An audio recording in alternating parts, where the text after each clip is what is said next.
কি বানাইলেন আল্লাহ।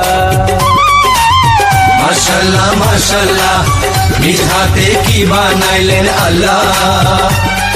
চোখের নজর সরে না, দেখেও মন ধরে না, তাই তো দেখে বলি সুবহানাল্লাহ। মাশাআল্লাহ মাশাআল্লাহ নিজ হাতে কি বানাইলেন আল্লাহ।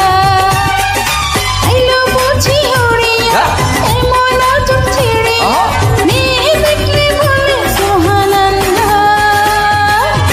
মাশাআল্লাহ মাশাআল্লাহ নিজ হাতে